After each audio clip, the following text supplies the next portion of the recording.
We're on our way to the place nicknamed Afghanistan's Alcatraz. On the outskirts of Kabul, Policharki is one of the most notorious maximum security prisons in the world. Locked behind these thick concrete walls are some of Al-Qaeda and the Taliban's top leadership. Accused extremists found guilty of acts of terrorism and violence.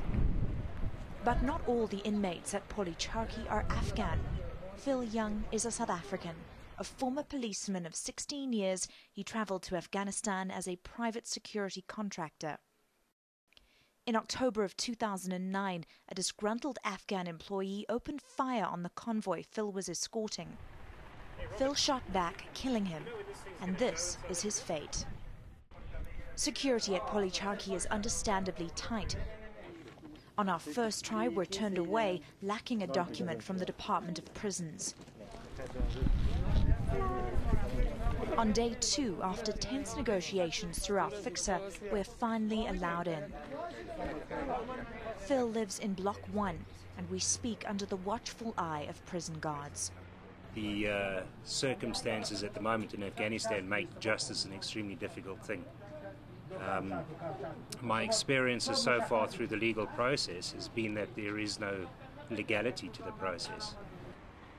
After the shooting, Phil tells me he used an Afghan attorney to plead his case of self-defense. But he says no evidence was ever presented in court, there was rarely a translator present, and no witness statements, of which there were several, were ever heard. The prosecutors generally come up with a theory, and once they expound their theory to the judge, well, that's accepted as evidence. He was given 5 years for murder. He appealed, and on appeal his sentence was increased to 16 years. An act unheard of even in Afghanistan's precarious legal system. The sun is setting, but our visit isn't over yet. Another South African, Bevan Campbell, is waiting for us on the other side of the prison in Block 10.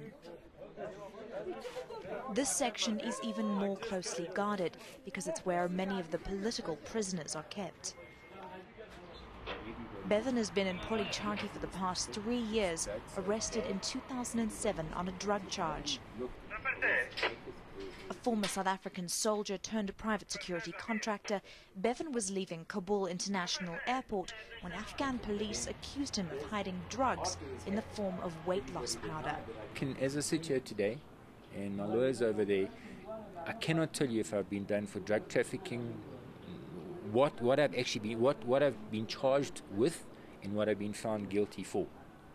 Okay, and I've been through 3 legal processes, and I don't have anything that I can say, this is what I did, that's the outcome. That's bottom line. In a trial similar to Phil's, with no evidence, witnesses or translators, and in a country that's the world's leading producer of opium, Bevan was convicted and sentenced to 16 years. This prison, you can see the guards standing here and it all looks hunky-dory and kosher. It's far from it. Okay, they don't control the inside. It's the inmates, and specifically Al-Qaeda and the Taliban that control. And up until, I would say, the last 3 months, this block was pretty much a political block. So there was a lot of that vibe. You know, you had to be careful what you did. Both men are somewhat happy about their experiences here at Policharki prison, but say they're totally disappointed by the response from the South African government, who's given them little to no support. A message for our government, I really would expect a little bit of help. Not a little bit of help, you know, at least a visit. I mean, come on. You know, I've been in prison now over 3 years, and I've had nothing. In response, the South African Department of International Relations and Cooperation stated, "We do not have an embassy in Kabul.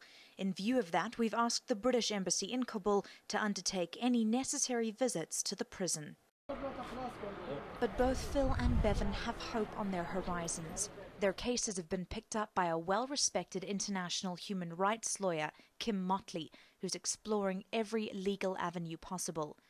Phil's case is coming up for appeal in the Supreme Court, but there is the chance that if he loses, he will get the death penalty. Bevan's case is more complicated and advanced, and he's struggling to even track down his original court documents. He's keeping his spirits up. He really is. Back home in Johannesburg, I sit down with Phil's brother Pat. My brother, he's a father, he's an uncle.